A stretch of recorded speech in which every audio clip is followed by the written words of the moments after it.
رب اشرح لي صدري ويسر لي امري واحلل عقدة من لساني يفقهوا قولي اللهم ارنا الحق حقا وارزقنا اتباعه وارنا الباطل باطلا وارزقنا اجتنابه اللهم ارنا الاشياء كما هي ان الله وملائكته يصلون على النبي يا ايها الذين امنوا صلوا عليه وسلموا تسليما اللهم صل وسلم على سيدنا ومولانا وعلى آل وأصحاب سيدنا ومولانا محمد وبارك وسلم عليه الصلاة والسلام عليك يا رسول الله وعلى آلك وأصحابك يا حبيب الله الصلاة والسلام عليك يا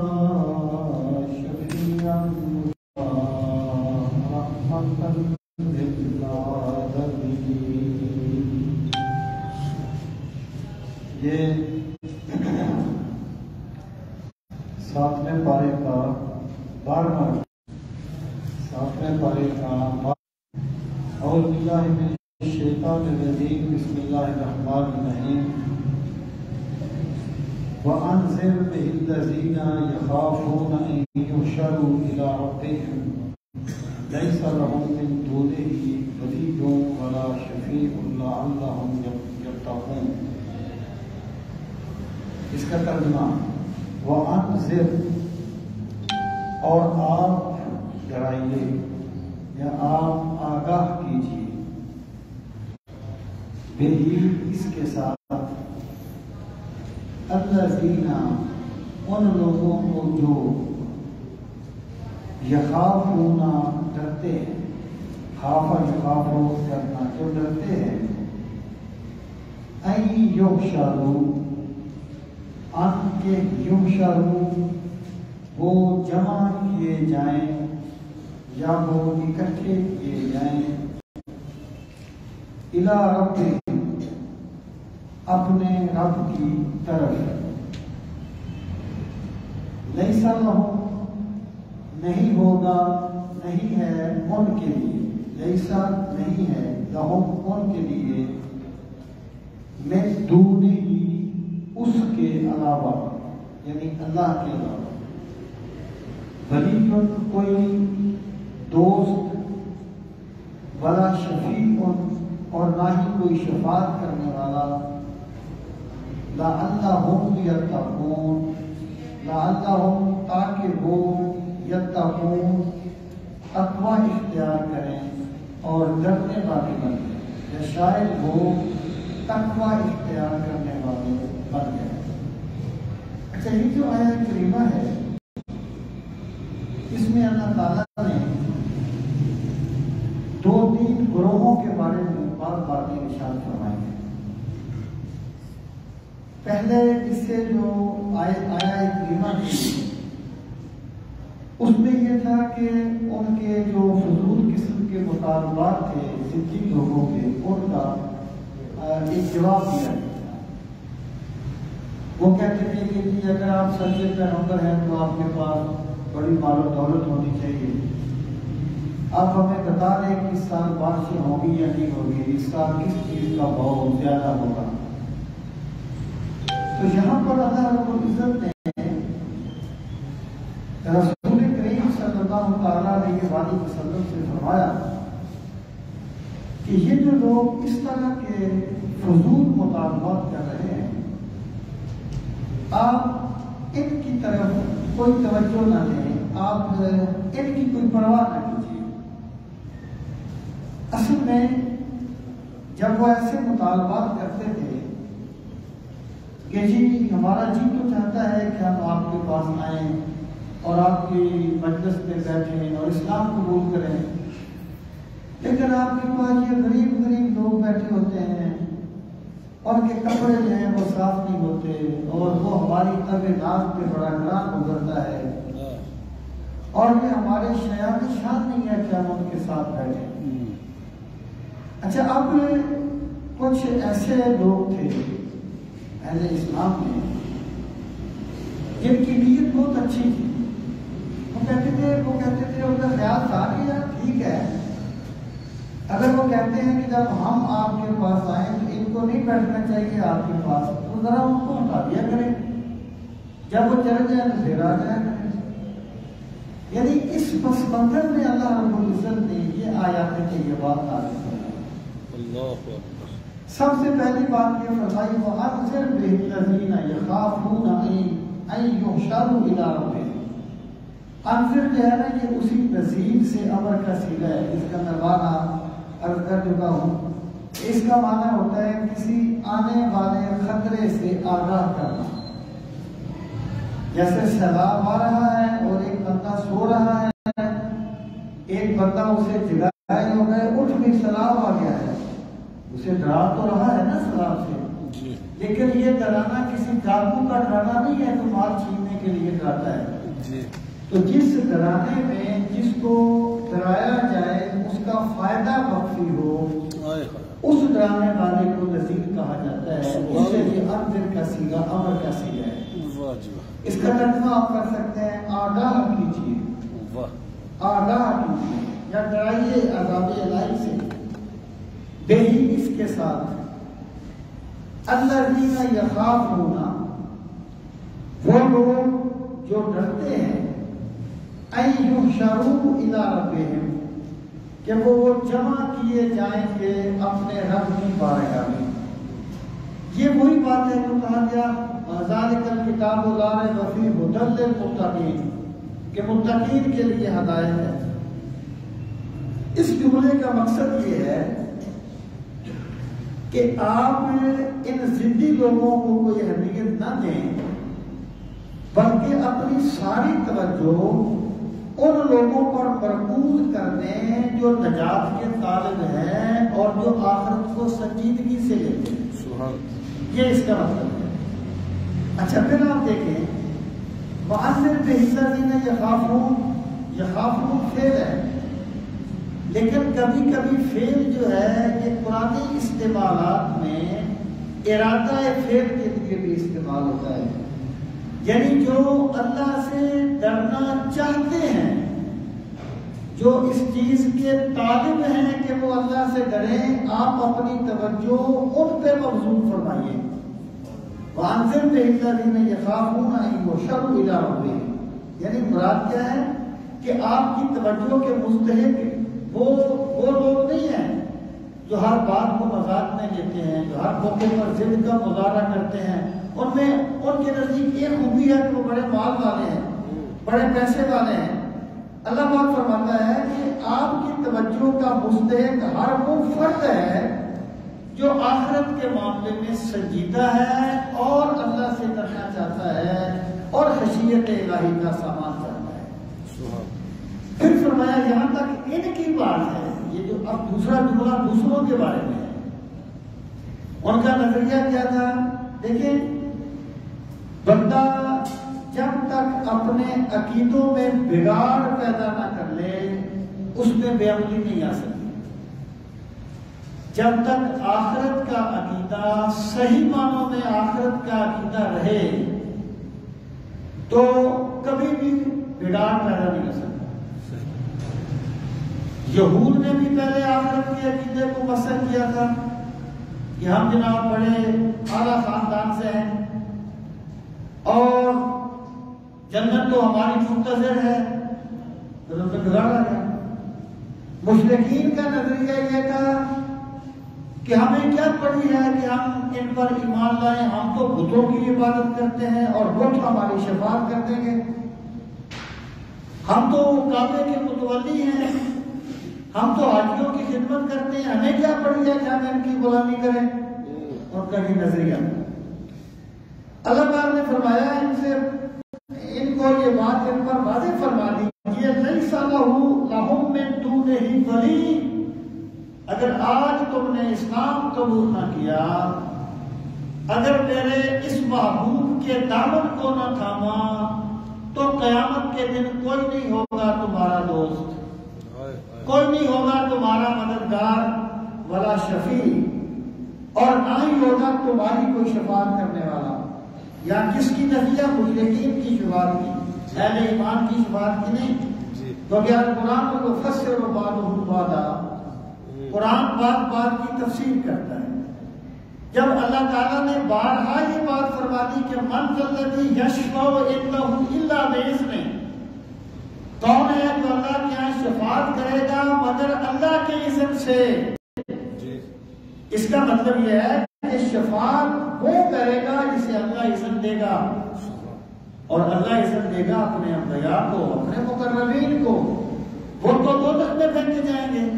تو یہاں پر جس شفاعت کی نفی ہے وہ بتوں کی شفاعت ہے، مقربین الہی کی شفاعت نہیں ہے۔ اور عقیدہ شفاعت جو ہے یہ اہل سنت کے عقائد میں سے ہے، یہ ضروریات مذہب میں سے ہے۔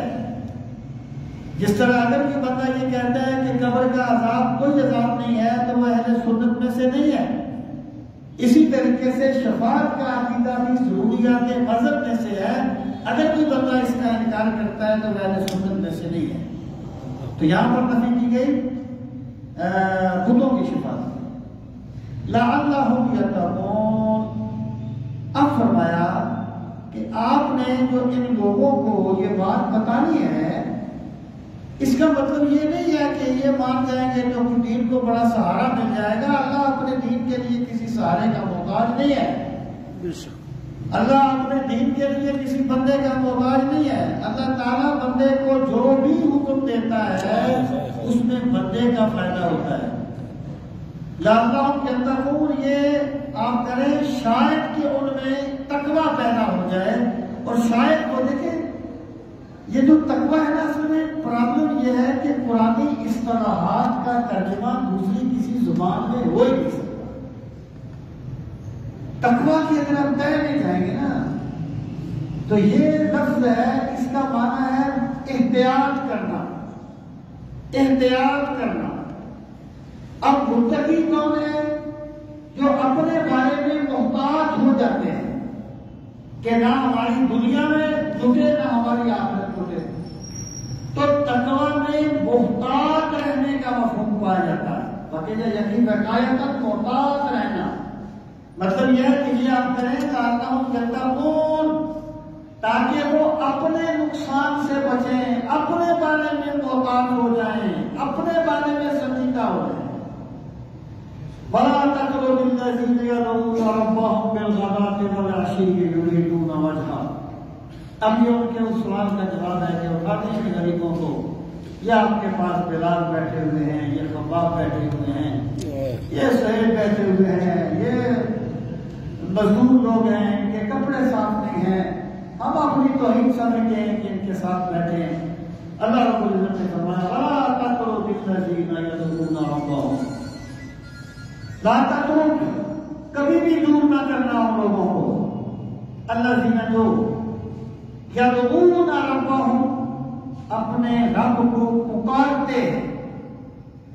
قرآن کریم میں جب بھی دا یدعو کا لفظ آتا ہے تو اس سے مراد ہوتی ہے یعبدون، اللہ کی عبادت کرنا۔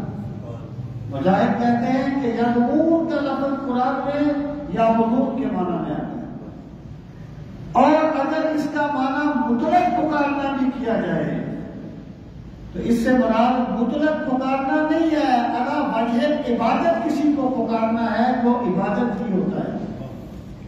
تو یدعون ربہم، جو اپنے رب کو رب سمجھ کے پکارتے ہیں یا اپنے رب کی عبادت کرتے ہیں، تب بالغداۃ والعشی، صبح کے وقت بھی اور شام کے وقت بھی۔ اس کا ایک مطلب تو یہ ہے کہ جب تک نماز فرض نہیں ہوئی تھی اس وقت تک صبح کو ایک نماز پڑھی جاتی تھی، ایک شام کو پڑھی جاتی تھی، جو بھی اس کی کیفیت تھی۔ تو اس سے مراد اس کی طرف اشارہ ہے۔ اور دوسرا قول یہ ہے کہ یہ صبح و شام پکارنے سے مراد ہمیشہ پکارنا ہے۔ جیسے آپ کہتے ہیں میں مجھے صبح و شام یاد کرتا ہوں، اس کا یہ مطلب نہیں ہے کہ صبح کو 10 منٹ کرتا ہوں اور شام کو 10 منٹ کرتا ہوں، یہ کنایا ہے، ہر وقت یاد کرتا ہوں۔ اللہ پاک فرماتا ہے میرے محبوب اگرچہ ان کے کپڑے پوشیدہ ہیں، اگرچہ وہ مزدور لوگ ہیں، لیکن ان میں خوبی یہ ہے کہ ان کے دل کو اللہ نے ایمان کا نور عطا کر دیا ہے۔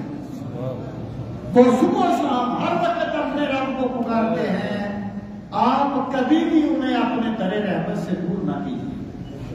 اور پھر فرمایا یریدون وجہہ، وجہ کا معنی ویسے چہرہ ہوتا ہے، تو یہاں اس سے مراد اللہ کی رضا ہے، جیسے اللہ کی شان کے لائق ہے۔ یعنی دیدار کرنا تو محبت کا ایک بنیادی تقاضا ہے نا جی۔ ہر بندہ چاہتا ہے کہ وہ اللہ کا، وہ امام غزالی نے کسی صوفی کا لکھا ہے کہ وہ مرنے کے بعد کسی نے خواب میں دیکھا تو پوچھا کیا بھی تھی، تو کسی نے بتایا، انہوں نے پوچھا کہ فلاں بزرگ کا کیا بنا، اس نے کہا تو اللہ کی بارگاہ میں پہنچے تو بڑے خاموش ہو کے بیٹھے ہوئے تھے، تو اللہ پاک نے ان کو نوازا، تو انہوں نے کہا میرے مالک میں تو دنیا میں بھوکا رہتا تھا نا روزے رکھ کے، اور راتوں کو سوتا نہیں تھا نوافل پڑھتے ہوئے، وہ میں ان چیزوں کے لیے نہیں، سب کچھ تیرے دیدار کے لیے کیا کرتا۔ تو اللہ کا دیدار جو ہے جنت کی بہت بڑی نعمت ہے نا جی۔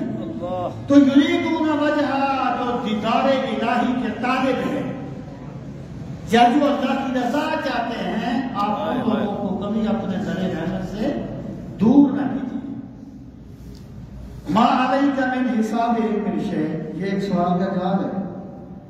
سوال یہ ہے کہ وہ جو نخرے کرتے تھے کہ جی ان کو ہٹا دیں تو پھر ہم اسلام قبول کر لیں گے، ہم آپ کے پاس آ جائیں گے، تو سوال پیدا ہوتا تھا کہ سرکار ان کو ہٹا دیتے تھوڑی دیر کے لیے، ورنہ ممکن ہے اگر وہ ہدایت قبول نہ کریں تو کچھ پوچھا جائے کہ جی آپ نے ان کے لیے کیوں نہیں یہ اہتمام کیا۔ تو اللہ پاک فرماتا ہے ما علیک من حسابہم من شیء، میرے نبی صلی اللہ علیہ وسلم آپ کا کام میرا پیغام پہنچا دینا ہے، وہ آپ نے پہنچا دیا جیسے پہنچانے کا حق ہے۔ اب کیا ہے ما علیک من حسابہم من شیء، ان کے حساب سے کوئی چیز بھی آپ کے ذمہ نہیں ہے، وہ خود جانے جو نہیں مانتے ہیں، آپ نے وہ کام کر دیا جو آپ کو کام کرنے والا تھا۔ وما من حسابک علیہم من شیء، اور نہ ہی آپ کے حساب سے انہیں کوئی واسطہ ہے، آپ نے اپنا کام کر دیا، وہ اپنا کر رہے ہیں۔ قیامت کا دن ہوگا، اللہ آپ کو مقام محمود پہ فائز کرے گا، اللہ آپ کے قدموں میں بیٹھنے والوں کو اپنے دیدار کی نعمت دے گا، اور انہیں دوزخ میں پھینک دیا جائے گا، وہ اپنا کام کریں، آپ اپنا کام کریں۔ فَتَتْرُكَهُمْ من حسابہم من شیء فَتَتْرُكَهُمْ فَتَكُونَ مِنَ الظَّالِمِينَ، یہ قضیہ فرضیہ ہے، اور قضیہ فرضیہ جو ہے وہ کسی بات کو واضح کرنے کے لیے ہوتا ہے، جیسے کہ ان کان للرحمن ولد قل ان کان للرحمن ولد فانا اول العابدین، آپ فرماتے ہیں کہ اگر اللہ کے بیٹا ہوتا تو میں سب سے پہلے اس کی عبادت کرنے والا ہوتا۔ قضیہ فرضیہ ہے، اللہ کا بیٹا نہیں ہوگا، اللہ کا بیٹا نہیں ہے۔ اس کا مطلب کیا ہے؟ جو مشرکین یہ کہتے تھے نا کہ فرشتے اللہ کی بیٹیاں ہیں، تو آپ نے اللہ پاک نے فرمایا انہیں فرما دیں کہ اگر اللہ کی کوئی بیٹا ہوتا تو میں سب سے پہلے اس کی عبادت کرنے والا ہوتا، کیونکہ میں اللہ کے سوا کسی کی عبادت نہیں کرتا۔ اس کا مطلب یہ ہے اللہ کا کوئی بیٹا ہے نہیں، یعنی ایک چیز کی نفی سے دوسری چیز کی نفی جو ہے وہ لازم ہوتی ہے۔ تو یہ قضیہ فرضیہ جو ہے حضرت پیر میرعلی علی قاسم بریلوی رحمۃ اللہ تعالیٰ علیہ نے اس آیت کریمہ سے نسب کے شرف کو ثابت کیا ہے۔ سبحان اللہ، کہ نسب کا شرف کیا ہے، کہ اگر اللہ کے بیٹا ہوتا تو سرکار سب سے پہلے اس کی عبادت کرنے والے ہوتے۔ کیوں؟ اس لیے نہ کہ وہ اللہ کا بیٹا ہے، شرط نسبت اس سے ثابت ہوتا ہے نا، شرط نسبت ثابت ہوتا ہے. تو یہ چیز ہوتی ہے، ایک چیز کو واضح کرنے کے لیے یہ اسلوب اختیار کر دیتا ہے. اللہ تعالیٰ نے فرمایا فَتَقْرُبَهُمْ، بس اگر تو انہیں دور کرے گا، اگر بالفرض آپ انہیں دور کریں گے، فَتَكُونَ مِنَ الظَّالِمِينَ، تب آپ ہو جائیں گے حد سے بڑھنے والوں میں سے. یعنی یہ گویا ان باتوں کو ان لوگوں کو بات سمجھائے گی. یہ کیا خیال کیا ہے غریب لوگوں کا کیا ہے، آپ ان کو ذرا ہٹا دیں تو. اللہ پاک نے فرمایا ان کی میری بارگاہ میں وہ قدر و قیمت ہے کہ اگر ایمان والے انہیں دور کریں گے کافروں کو یا سرداروں کو خوش کرنے کے لیے، تو اللہ ان کا شمار بھی ظالموں میں کر دے گا. یہ میری نگاہ میں ان کی یہ قدر و قیمت ہے. فتکون من الظالمین. اب آگے فرمایا صورتحال کیا ہے. فرمایا وَكَذَلِكَ فَتَنَّا بَعْضَهُمْ بِبَعْضٍ لِيَقُولُوا أَهَؤُلَاءِ مَنَّ اللَّهُ عَلَيْهِمْ مِنْ بَيْنِنَا أَلَيْسَ اللَّهُ بِأَعْلَمَ بِالشَّاكِرِينَ. یہ ان کی اسی نفسیاتی مرض کا تذکرہ ہے کہ یہ بھی بندے کی کمزوری ہے، بڑی زمینی حقیقت ہے کہ جس کے پاس دولت ہوتی ہے نا، وہ سمجھتا ہے دانش مند بھی میں ہوں، اللہ کو محبوب بھی میں ہوں، اور سب کچھ میں ہوں. اور اس کے نتیجے جس کے پاس دولت نہیں ہے وہ نہ عقل مند ہے، نہ کوئی زیرک انسان ہے، نہ زمانے کی حالات کو سمجھنے والا ہے، نہ اللہ اس سے راضی ہے. یہ ایک زمینی حقیقت ہے. اللہ پاک فرماتا ہے کہ اس کی وجہ کیا ہے، یہ جو چیز ان کے راستے میں رکاوٹ بن رہی ہے اس کی وجہ کیا ہے. فرمایا وَكَذَلِكَ فَتَنَّا، اسی طرح ہم نے پرکھا. فتنا اردو زبان میں تو فتنہ کا لفظ فساد کے معنی میں آتا ہے نا، فتنہ پیدا کرتی ہے اس میں. لیکن عربی میں فتنہ کا معنی ہوتا ہے کسی چیز کو پرکھنا یا آزمانا. جب لوہے کو سونے کو پگھلایا جاتا ہے تاکہ کھوٹ اور کھڑا الگ ہو جائے، اس کو کہتے ہیں فتنہ صاحب. سونے کو اس نے آزمایا ہے، پرکھا ہے. تو یہ لفظ پرکھ کے معنی میں استعمال ہوتا ہے. انما اموالکم واولادکم فتنہ، تمہارے مال اور تمہارے اولاد فتنہ ہے. فتنہ سے یہ مراد نہیں ہے فساد ہے. اولاد کبھی کبھی حسین ابن علی جیسی بھی ہوتی ہے. اللہ. مال کبھی کبھی وہ حضرت عثمان اس سے جنت بھی خرید لیتے ہیں. یہ فتنہ اس معنی میں نہیں ہے، یہ فتنہ اس معنی میں آزمائش. یہاں پر بھی یہی ہے. وَكَذَلِكَ فَتَنَّا، اسی طرح ہم نے آزمایا بعضهم، ان میں سے بعض کو، بِبَعْضٍ، بعض کے ساتھ. یعنی ایک بندہ امیر ہے نا، ایک غریب ہے، اللہ دونوں کو آزما رہا ہے. امیر کو بھی آزماتا ہے کہ میری بارگاہ سے دولت پا کے میرا باغی تو نہیں بن گیا، میرے دسترخوان سے کھا کے میرے بندوں کو حقیر تو نہیں جانتا. اور غریب کو بھی آزماتا ہے کہ کہیں میری تقسیم پر کوئی اعتراض تو نہیں کر رہا، جو کچھ میں نے تقسیم کیا ہے اس کے دل میں کوئی بدگمانی تو نہیں آ گئی. اللہ پاک فرماتا ہے یہ مال و دولت کی کمی بیشی یہ سب کی آزمائش ہے، ہم بعض سے بعض کو آزماتے ہیں. آپ یقین جانیے اگر اختلاف مراتب کے پس منظر میں قرآن کریم کے اس فلسفے کو نہ لیا جائے تو کوئی توجیہ نہیں ہو سکتی، کوئی توجیہ ہو نہیں سکتی. اور حقیقت وہی ہے جو اللہ تعالیٰ نے بیان فرمایا. جیسا کہ دوسرے مقام پر فرمایا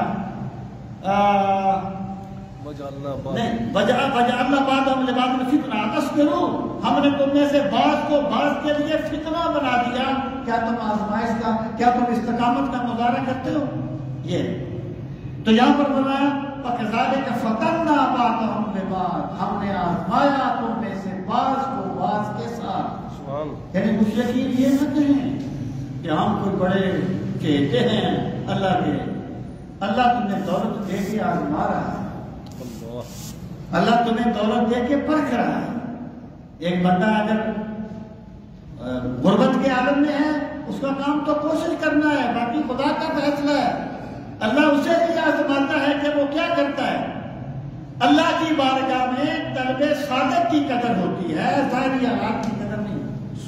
فَكَذَلِكَ فَتَنَّا بَعْضَهُم لِيَقُولُوا، یہ جو لام ہوتا ہے نا، لام، یہ یہاں پر عاقبت کا ہے، اس کا انجام یہ ہوگا. یعنی یہاں پر یہ علت بیان کرنے کے لیے نہیں ہے. اکثر لام تعلیلیہ ہوتا ہے، یہاں پر یہ عاقبت کا ہے. کثیرا من الجن والانس. سیالکوٹ میں گیا تو وہاں ایک اللہ تعالیٰ درجات بلند کرے بہت بڑے عالم تھے. شاید سیالکوٹ میں اس سے زیادہ صاحب علم آدمی اس دور میں نہیں تھا. بڑی شرط فرماتے تھے مجھ پہ. تو میں آپ کو کیسے قرآن دینے کے لیے گیا تو مجھے کہتے ہیں پروفیسر صاحب یہ غلط زنانہ نے جہنم و کثیرا من الجن والانس. وقت میں میرا خیال ہے میں اپنے لیے شہیدوں کی طرح ہی تھا تو مجھے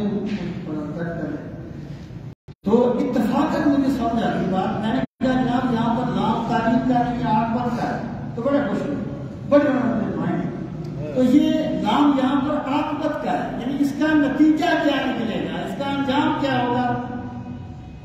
یقولوا اہؤلاء، وہ کہیں گے کیا یہ ہیں وہ لوگ من اللہ علیہم، جن پر احسان کیا اللہ نے، من بیننا، ہمارے درمیان. یعنی وہ کہتے تھے کہ اگر یہ اسلام کی اتنی قیمتی چیز ہے کہ جو قبول کرے اللہ اسے جنت دے دے گا، تو آخر ہم نے کیوں نہیں قبول کر لیا؟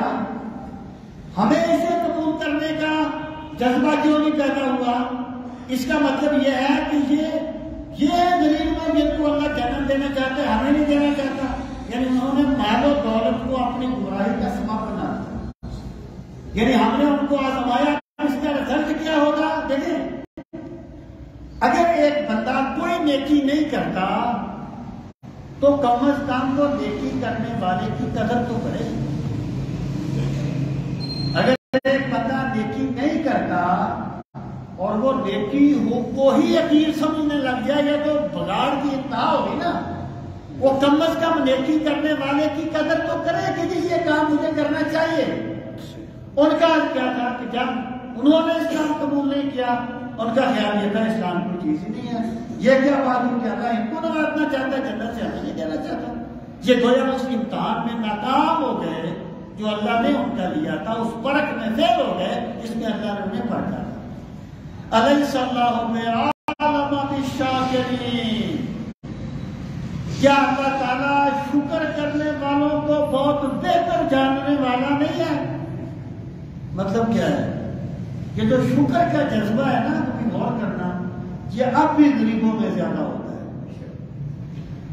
یعنی امیر بھی شکر کرتے ہیں. میں ایک بندے کی بات نہیں کر رہا، قانون ہمیشہ اکثریت کو دیکھ کے بنایا.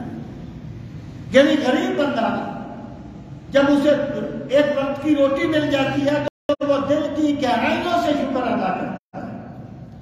تو اللہ پاک فرماتا ہے یہ جو غریب لوگ ہیں نا، جن کو تم کہتے ہو ہٹا دو، اپنی بارگاہ سے ہٹا دو، ان کی زبانیں میرے شکر سے لبریز ہیں،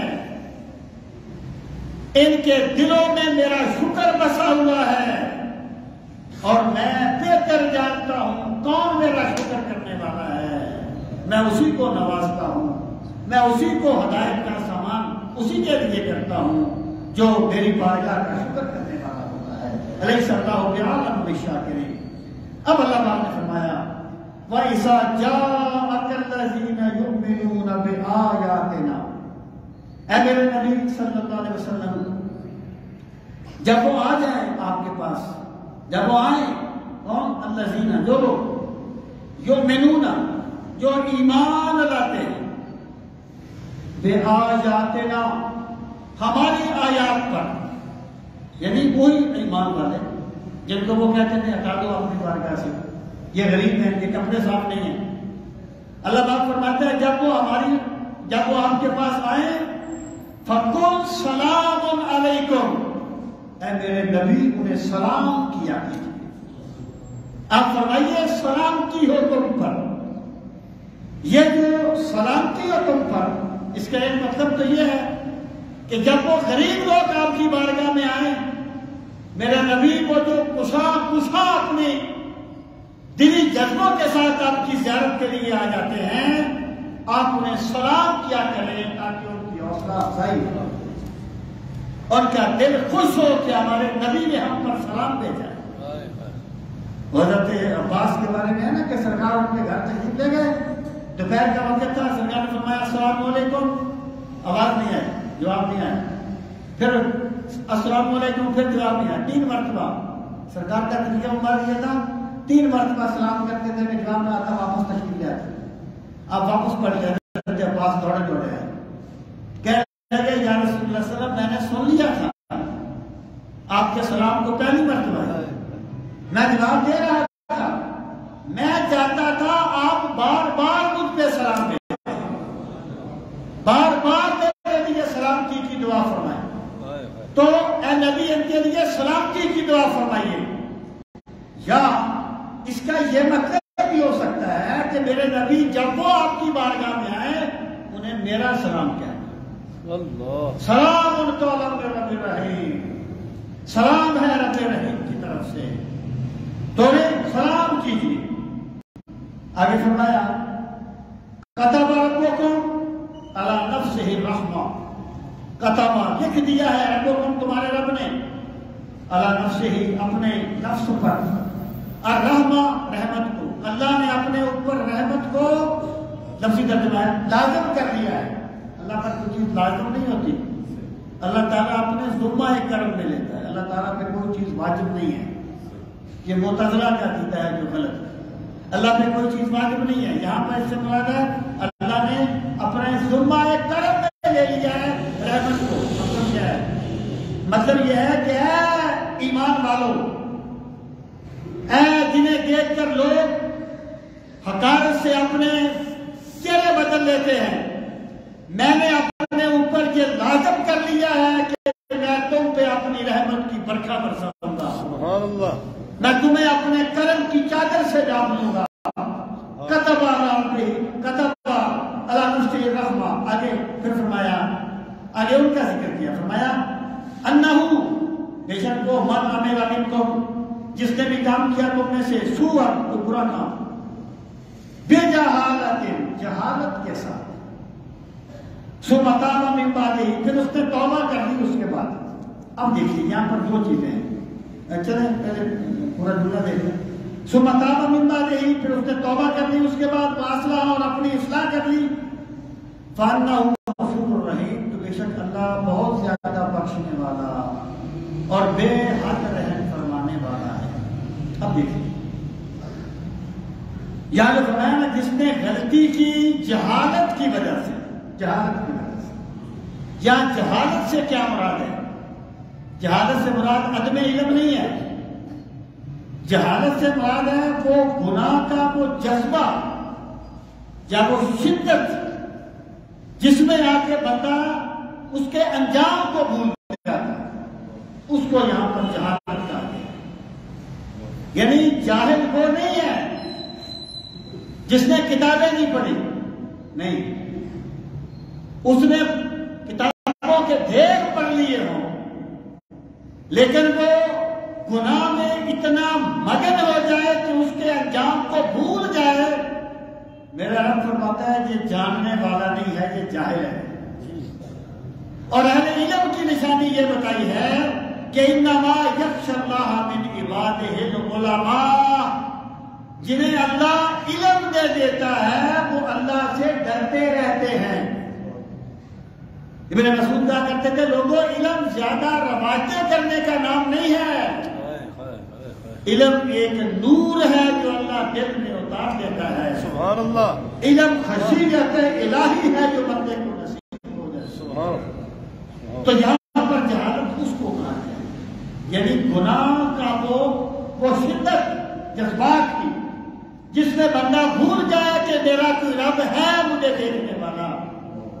ایک دن میں نے اللہ کی بارگاہ میں جانا ہے، اس کو جہالت کہا گیا. اس کا مطلب کیا ہو گیا کہ جو بندہ گناہ اس طرح کرے کہ وہ سمجھتا ہے کہ یہ گناہ ہے مجھے نہیں کرنا چاہیے، لیکن وہ کہتا ہے خیر کرتے ہیں بعد میں توبہ کر لیں گے، تو اس کا گناہ اس سے بھی بڑا ہے جو جہالت میں کر رہا ہے. اس کا گناہ اس سے بڑا ہے کیونکہ وہ جہالت میں نہیں کر رہا، وہ چیز کو سمجھ رہا ہے. تو اللہ پاک نے فرمایا جو اس طریقے سے گناہ کرے ثم تاب من بعدہ، اس میں ان کے لیے بھی سامان ہے جو نہیں مان رہے تھے، توبہ کی ان کو دعوت ہے، اور اہل ایمان کے لیے بھی ایک امید کا پیغام ہے. غلطی تو ہر بندے سے ہو جاتی ہے، معصوم تو اللہ کے پیغمبر ہے، مقربین محفوظ ہے، عام بندے مطلب یہ معاملہ ہے. ثم تاب من بعدہ، پھر اس نے توبہ کر لی، اس کے بعد واصلح، اپنی اصلاح کر لی، فإنہ غفور الرحیم، تو بے شک اللہ بہت زیادہ بخشنے والا اور بے حد رحم فرمانے والا ہے. بندہ جو ہے نا بندہ کبھی بندے کو معاف نہیں کر سکتا. یعنی آپ کا گہرا دوست ہے، کسی وجہ سے درار پڑ گئی نا، آپ کمپرومائز کر لیں گے، پہلے والی حالت نہیں لوٹے گی. بندہ کبھی بندے کو معاف نہیں کر سکتا. یہ میرا رب ہے، بندہ جب بھی غلطی کر کے اس کی بارگاہ میں جاتا ہے تو معاف کر دیتا ہے. یہ اللہ کی شان ہے. اسے فرمایا وَكَذَلِكَ نُفَصِّلُ الْآيَاتِ، اور ہم اسی طریقے سے اپنی آیات کو تفصیل سے بیان کرتے ہیں. وَلِتَسْتَبِينَ سَبِيلُ الْمُجْرِمِينَ، یہ ہم اس لیے کرتے ہیں تاکہ آیات واضح ہو جائیں، ایمان والوں کو ایمان کی دولت مل جائے. وَلِتَسْتَبِينَ سَبِيلُ الْمُجْرِمِينَ، اور جرم کرنے والوں، یعنی ان کا جو خیال تھا نا تو کمپرومائز کر لیتے ہیں. کچھ ہماری یہ بات یاد رکھیں ایک بات کو، اگر ایک بندہ 99 سجدے خدا کو کرتا ہے اور ایک کسی بت کو کرتا ہے تو مشرک ہوگا. وہ زندگی میں 100 سال اللہ کی عبادت کرے اور آخر میں ایک لمحے کے لیے کسی بت کو سجدہ کر لے، شرک کر لے، ساری نیکیاں برباد ہو جائیں گی. اسی طریقے سے اگر کوئی بندہ زندگی بھر اللہ کی نافرمانی کرے، کفر کرے، آخری لمحے ایمان لے آئے، اللہ اس کی زندگی بھر کے گناہ معاف کرتا ہے. ایمان اور کفر میں کچھ سمجھوتا نہیں ہوتا، کوئی درمیان کا راستہ نہیں ہوتا. ان کا خیال یہ تھا کہ وہ جو ہے نا اعلیٰ کہ اس بندے میں 99 باتیں کفر کی ہوں اور ایک اسلام کی ہو تو اسے اسلام احتمالات کفر ہے. ایک بھی ہوگا تو بندہ کافر ہوگا. احتمالات کی بات ہے، قطعیت کی بات نہیں ہے. ان کا یہ خیال تھا کمپرومائز کر لیتے ہیں اللہ، اور اب یہ ایکچولی انہیں یہ بات سمجھ جا رہی ہے.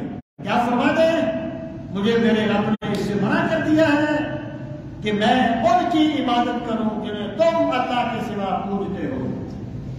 قُلْ لَا أَتَّبِعُ أَهْوَاءَكُمْ، آپ فرما دیں لا اتبع، میں پیروی نہیں کرتا، اہواءکم، تمہاری خواہشات کی. اس کا مطلب کیا ہے؟ ایک ہوتا ہے ایک دلیل کی وجہ سے ایک بات کرنا، ایک ہوتا ہے اپنی خواہش کو دلیل کا رنگ دینے کی کوشش کرنا. جیسے ایک بندہ حرام کھاتا ہے، رشوت کھاتا ہے اور پھر وہ دلیلیں ڈھونڈتا ہے، اس وقت سارے کھاتے ہیں، اس کے بغیر گزارا نہیں ہے.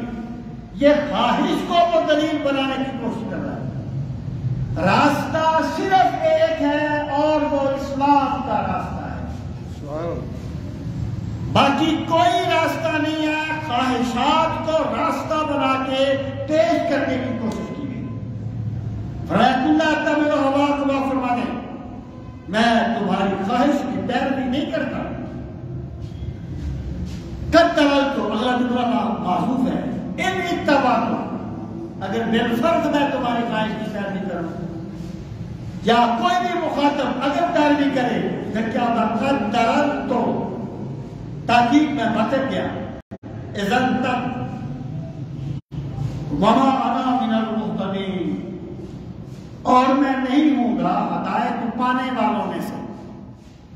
اگر کوئی ایمان والا بندہ اس طریقے سے کرے کہ چلو کافروں کو خوش کرنے کے لیے ایک سجدہ میں کے بت کو کر دیا کروں گا, اللہ پاک فرماتا ہے اس کا ہدایت کا نور سلب کر لیا جائے گا اور وہ ہدایت پانے والا نہیں ہوگا بلکہ گمراہ ہو جائے گا.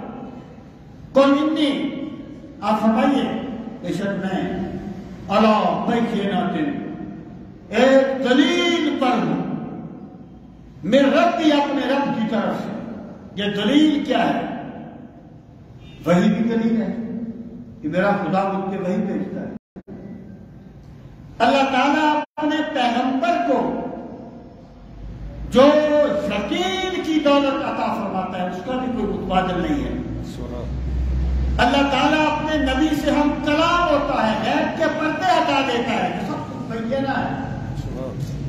فرما دیجئے میں تمہاری بات کیسے مانوں جبکہ میرے رب نے مجھے اپنا دیدار کروایا ہے. میرے رب نے مجھ پہ وحی بھیجی ہے. میرے رب نے مجھے فطرت سلیمہ آخری حد تک فطرت سلیمہ عطا فرمائی. میں کیسے تمہاری بات کو مان سکتا ہوں؟ وَكَذَّبْتُم بِهِ اس کی بنیاد پر میں نے جو کچھ کہا تو میں نے اسے جھٹلا دیا ہے. مَا عِندِي مَا تَسْتَعْجِلُونَ بِهِ استعجلہ اجلت طلب کرنا, اچانک جلدی کرنا اس کی اجلت ہے. اور الف سین اور تے باب استفاد اس کا خاصہ ہے طلب, کسی چیز کو مانگنا. نرسرا اس نے مدد کی, اس نرسرا اس نے مدد طلب کی. آنا اس نے اعانت کی, اس تعانا اس نے اعانت طلب کی. استعجلہ اس نے جلدی طلب کی. وہ کیا کہتے تھے قیامت ہے اللہ کے نبی, میں نے پچھلے بار کی بات آپ سے کہی تھی. اللہ کے نبی صلی اللہ علیہ وسلم جب کوئی بھی اللہ کے نبی یہ نہیں کہتے تھے کہ لوگوں اگر تم نے نہ مانا تو قیامت آ جائے گی. پھر تو ان کا جواب بنتا تھا نا, وہ کہتے تھے قیامت لے آؤ. انبیاء نے کہا انبیاء کو صرف یہ بتانے کے لیے آئے تھے کہ لوگوں زندگی صرف یہی نہیں ہے, تم نے مرنے کے بعد ایک دوسری زندگی میں چلے جانا, پھر ایک قیامت بھی قائم ہوگی. تو وہ کہتے تھے قیامت لے آؤ, قیامت لے آؤ. تو سرکار فرماتے ہیں, اللہ تعالیٰ فرماتا ہے اپنے تو فرمائے کہ قیامت کا برپا کرنا یہ میرا کام نہیں ہے, یہ میرے رب کا کام ہے. میں صرف تمہیں رب کا پیغام پہنچانے کے لیے آیا. ان الحکم الا للہ, حکم نہیں ہے بلکہ صرف اللہ کا. اس کو خوارج پڑھ کے, اس جملے کو خوارج پڑھ کے مراد ہوئی کہ قصر حق کا اللہ حق بیان کرتا ہے. وہ خیر الفاصلین اور وہ سب سے بہتر فیصلہ کرنے والا ہے. یعنی اللہ تعالیٰ قیامت کا برپا کرنی ہے, اس کے لیے اللہ کو تمہارے مشوروں کی ضرورت نہیں ہے. اللہ بہتر جانتا ہے میں نے قیامت کا برپا کرنا, وہ بہتر جانتا ہے. کُلَّ عِندِي مَا تَسْتَعْجِلُونَ بِهِ آپ فرما دیجیے اگر میرے پاس ہوتا وہ کچھ جو تم جلدی طلب کر رہے ہو, لَقُضِيَ الْأَمْرُ بَيْنِي وَبَيْنَكُمْ پھر میرے اور تمہارے درمیان فیصلہ ہو چکا ہوتا. یعنی جب میں نے فیصلہ اپنے ہاتھ میں رکھا ہی نہیں, میرا کام ہی یہ ہے کہ میں اپنے رب کے فیصلے پر لبیک کہہ دیتا ہوں. اگر میرے ہاتھ میں ہوتا تو پھر تم تباہ ہو چکے ہوتے, لیکن کیونکہ یہ فیصلہ میرے ہاتھ میں نہیں ہے, میں اپنے رب کی رضا کے بغیر کچھ کرنا میں ہے, اس لیے تمہارا یہ مطالبہ فضول ہے. عالم بالظالمین, اور یاد رکھو اللہ تعالیٰ بہت بہتر جانتا ہے ظلم کرنے والوں. یہ ان کی ایک صبح کا ازالہ تھا کہ جناب اتنے بندے مر گئے اور کیا بنے گا, کیسے پتہ چلے گا کس نے کیا کیا تھا. تو اللہ تعالیٰ نے فرمایا اللہ تعالیٰ بہتر جانتا ہے ظلم کرنے والا کون ہے. آگے بھی اسی علم محیط پر دلیل ہے. وفات ہو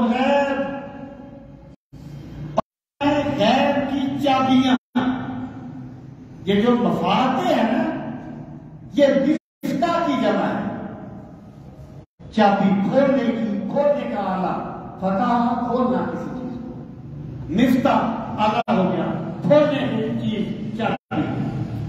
وَإِنَّهُ مَفَاتِحُ الْغَيْبِ، اور غیب کی چابیاں اسی کے پاس ہیں۔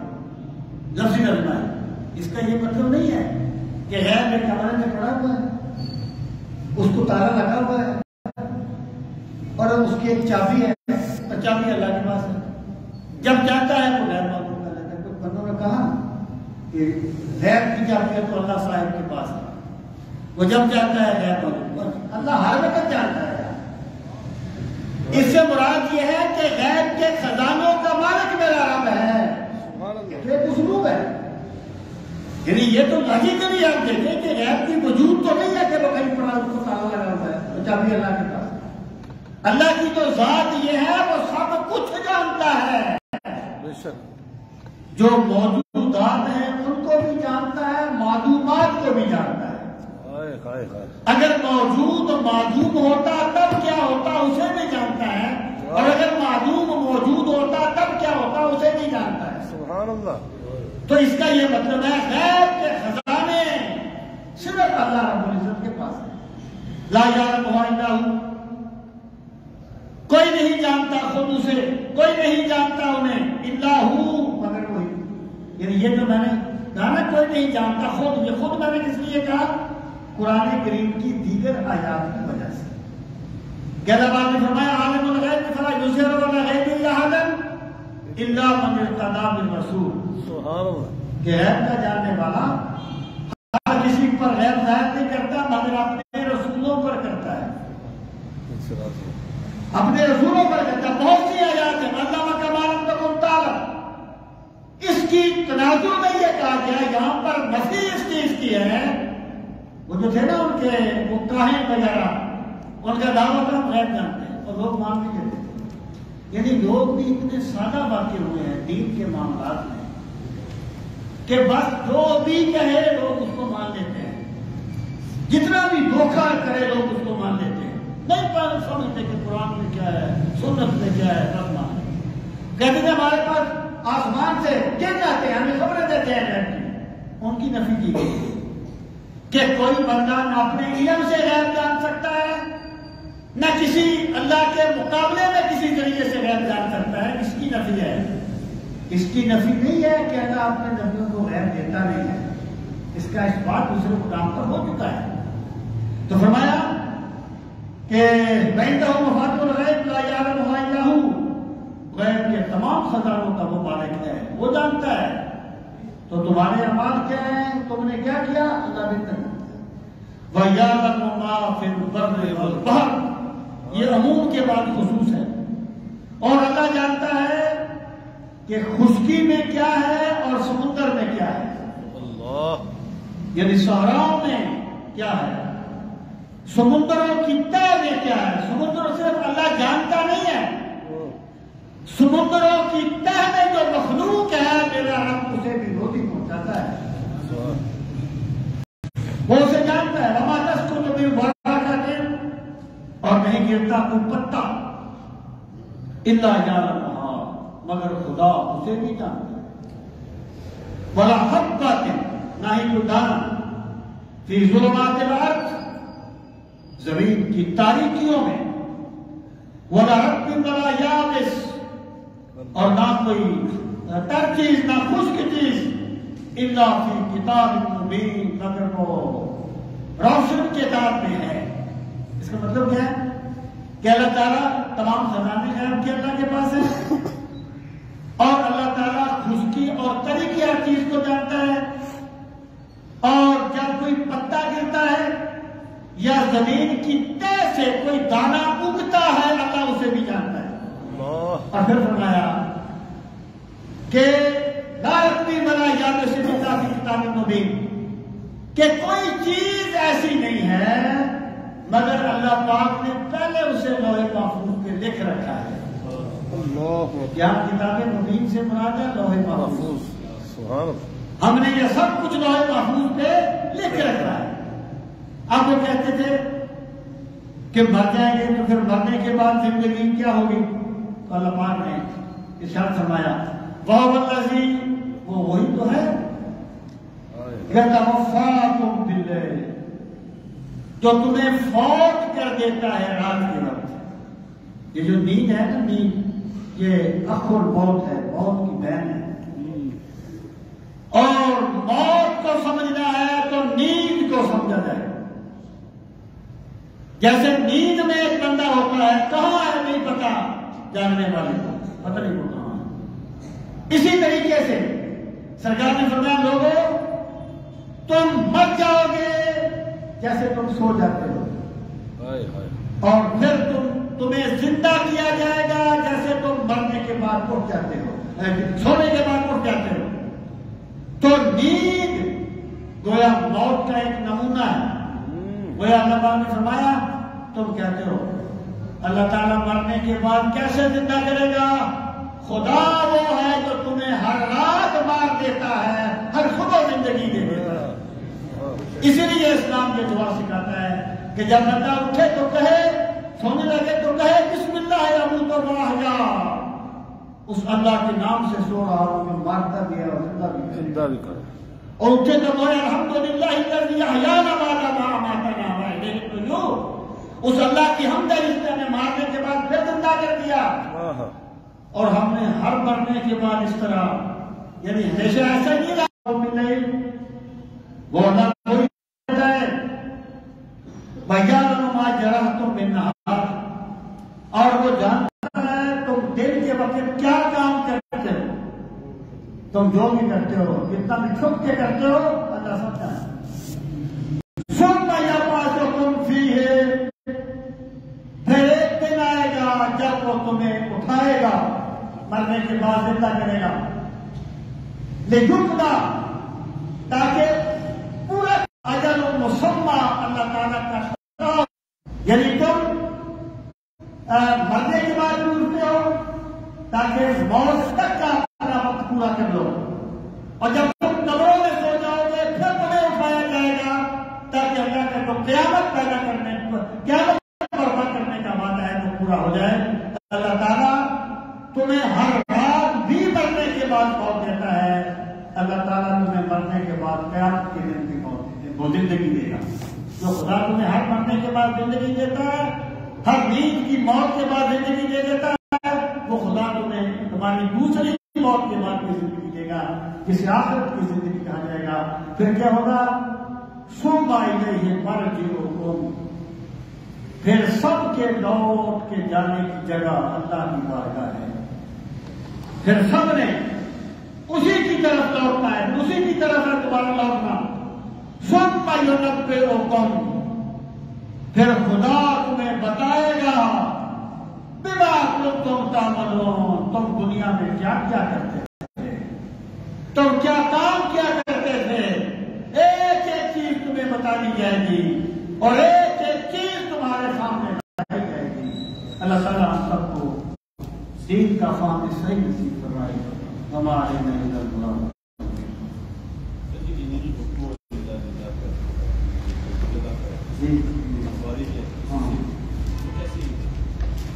انہوں نے کہا تھا نا کہ حکم تو اللہ کا ہوتا ہے، علی نے ابو موسیٰ اشعری کا حکم مان لیا ہے اور امیر معاویہ نے عمرو بن عاص کا مان لیا، دونوں کا حکم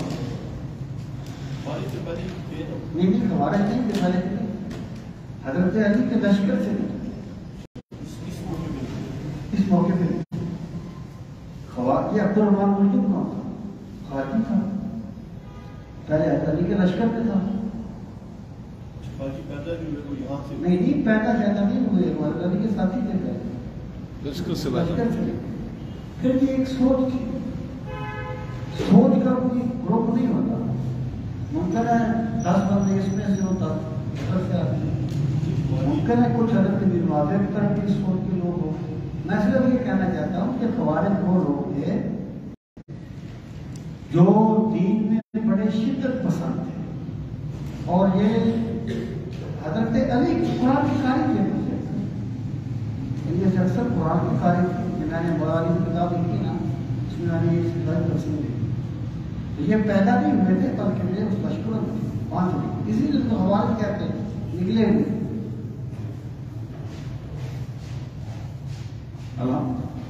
الحمدللہ رب العالمین والعاقبۃ للمتقین والصلاۃ والسلام علی سید المرسلین وعلی آلہ واصحابہ اجمعین۔ ربنا آتنا فی الدنیا حسنۃ وفی الآخرۃ حسنۃ وقنا عذاب النار۔ پروردگار عالم ہم سب کی حاضری اپنی بارگاہ یاری میں قبول منظور فرما۔ یا ارحم الراحمین ہمیں قرآن مجید کی مزید محبتیں نصیب فرما۔ آمین۔ ہمیں قرآن کریم کی تلاوت کا جذبہ نصیب فرما۔ میرے مالک قرآن مجید کو سمجھنے کے لیے ہمیں شرح صدر کی نعمت سے نواز۔ یا کرم اللہ کرمین اپنے بے پناہ کرم کا واسطہ اگر تیری پاک کتاب کو بیان کرنے میں کوئی غلطی ہو جائے اپنے کرم سے معاف فرما۔ اہدنا الصراط المستقیم صراط الذین انعمت علیہم غیر المغضوب علیہم ولا الضالین۔ یا شافی الامراض اشف مرضانا وصلی اللہ تعالی علی خیر خلقہ محمد وعلی آلہ واصحابہ اجمعین آمین برحمتک یا ارحم۔ اللہ سب کو جزائے خیر دے، اپنے مدد دیا، جزاکم اللہ واحسن الجزاء۔